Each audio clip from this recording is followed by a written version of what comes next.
Not a great time to be a journalist, is it? The news. Where would we be without it? In theory, it's one of the great pillars of a functioning society, the so-called fourth estate, the watcher on the wall, the institution that stands between us, Joe Public, and the powers that be. Journalism at its best is a commitment the society makes to itself. After all, the notion that the truth matters is a powerful one.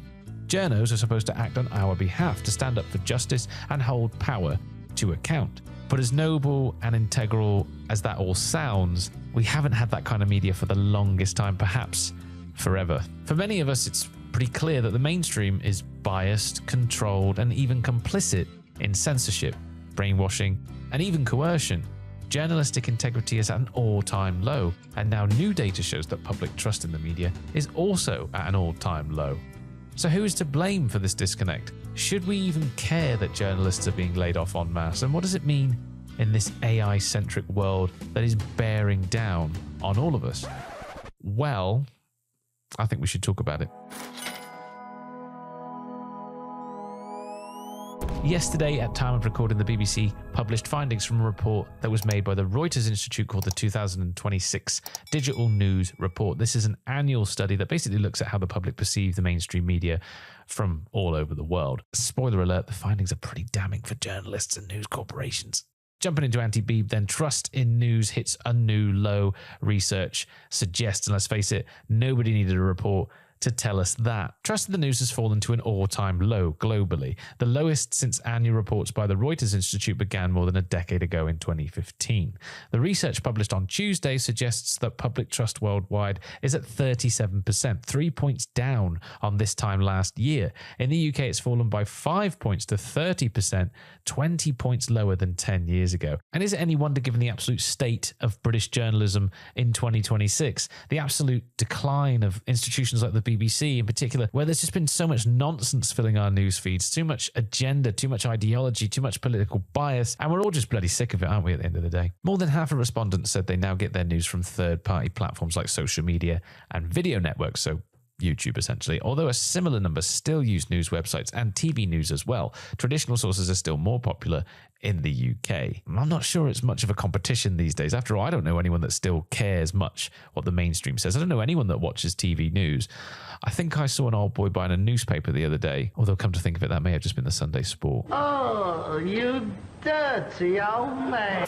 Our data points to a mix of anxiety, disengagement, and cynicism from audiences, many of whom don't like the way publishers are covering long-running news stories such as immigration, inflation, and international conflict, the Institute said. Well, of course, I stopped listening to the mainstream a long time ago, during Brexit really, but I think for many, it was COVID that really killed off that stranglehold that the mainstream had over the public discourse. It was a time when we really needed investigative journalism. We needed people to hold Boris and co. to account, but it was quite clear that the media was just complicit in everything. Actually, it was worse than that. They were pretty much responsible for drumming up support for locking us in our homes for over a year. Of course, there are other things that we needed them to fight for over the years, which we've just been continually let down by. But at this point, we're just fighting the tide on that one. AI chatbots. Now, this is where this story comes alive for me, actually. We actually kind of get a glimpse of what's going on behind closed doors at a lot of these media institutes, but in particular the BBC. But the reports also find openness to news sources and formats and a belief in what news at its best can offer. I wonder if that's wishful thinking on the part of the BBC there.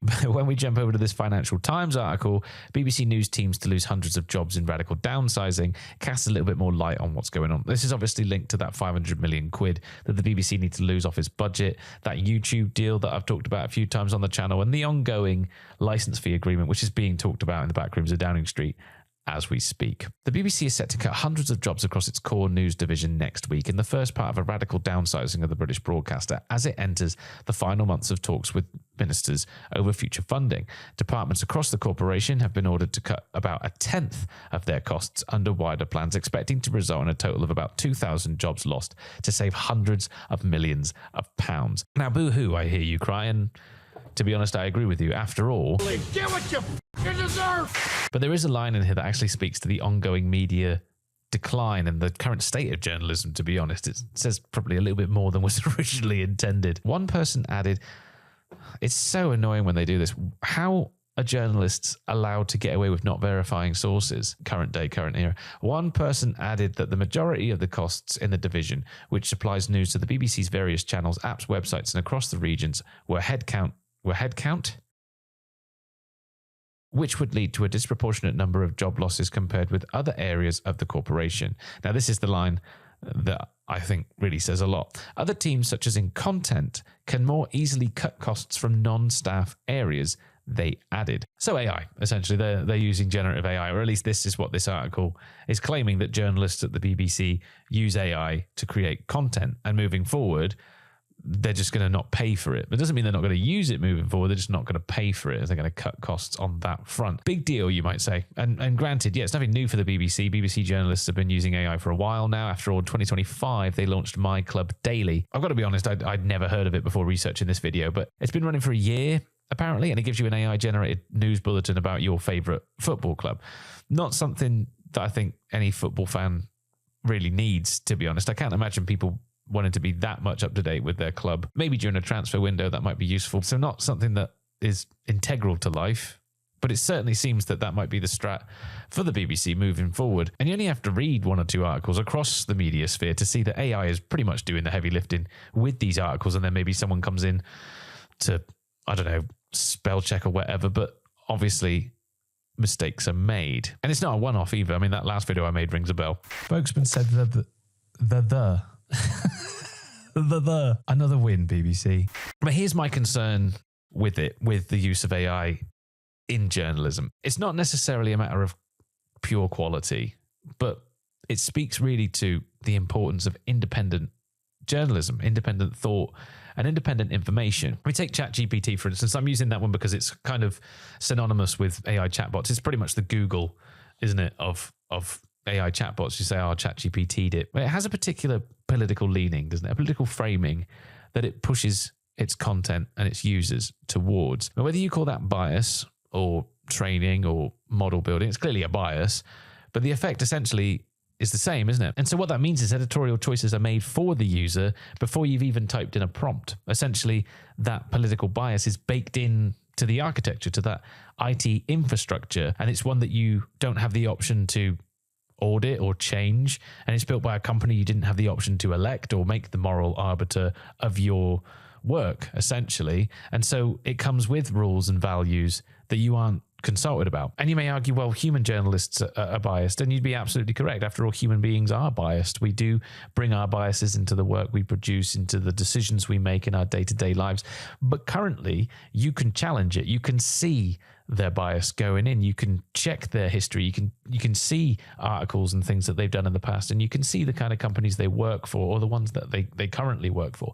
The bias is visible and therefore accountable. Even if you can't do anything about it, you can still have that in your head when you engage with the content that they produce. But with an AI model, that bias, that structure can be invisible. And even if an AI model could be trained to replicate someone as entertaining and informed and thorough as, say, Hunter S. Thompson, well, it's still a black box. It's still an algorithmic amalgamation of the data and the information that's already out there. So how do we know that it's not just a pure replication of what's already been said, of what's already been done? How are we going to know that we're getting the truth? How are we going to know what's actually going on outside the front door? Because we all know that AI is guilty of inventing facts. We all know that AI is essentially guilty of making claims it can't back up.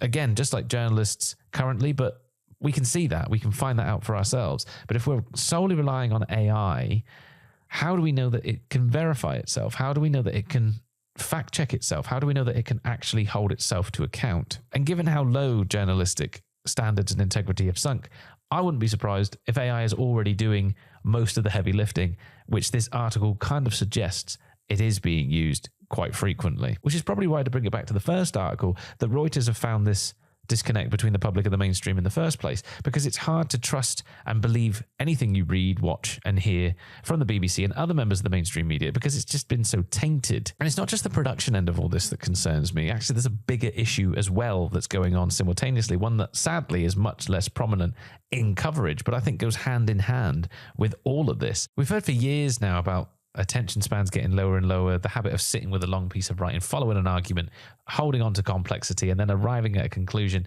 That's been in decline for a very long time. We were already outsourcing comprehension to headlines and summaries and TikTok-style 30-second videos, Instagram Reels, YouTube Shorts, that kind of thing. And so think about it. If nobody's writing the news with integrity and nobody's engaging with it critically, then essentially what is it for? And when you pair this with Starmer & Co.'s under 16 social media ban, it all starts to feel a little bit suspect. It all starts to feel like this is interconnected in many ways, because it's that thing of having to verify your age.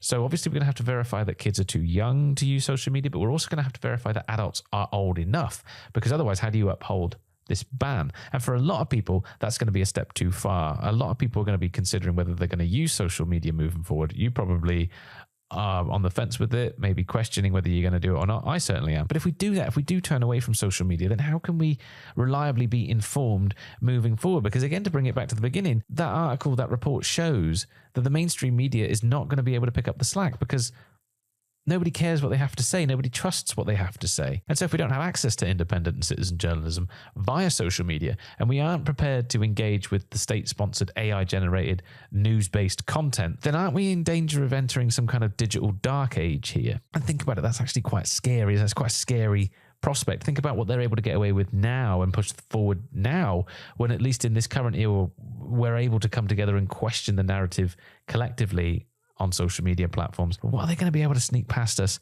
when we aren't able to do that, when we aren't able to pay attention or engage with that propaganda? What the world needs right now is what it's needed forever, essentially. What it needed during Brexit and what it needed during COVID. We need that free and independent journalism, that free and independent thought. And given that boundaries are now being put up by our government between us, the public, and those sources of citizen journalism and those platforms for exchanging thought, essentially, that greedy grab for the control of information, many of us are simply going to switch it off, are simply going to turn away. And not as a protest, not as a last-ditch attempt to flick the V's at Starmer and friends, but more in a sort of quiet conclusion that none of the media landscape, none of the cultural, societal, social landscape is worth paying attention to anymore. And actually, I'm worried that we might already be there. Thank you very much for watching this video. I hope you took something away from it. If you did, please do consider leaving a like, commenting, and subscribing. Let me know your thoughts on the future of journalism. Where's it all going to go? Let me know your thoughts on the social media ban as well, because I'm genuinely interested to see what people think on that front. Thanks again for watching, and I will see you in the next one.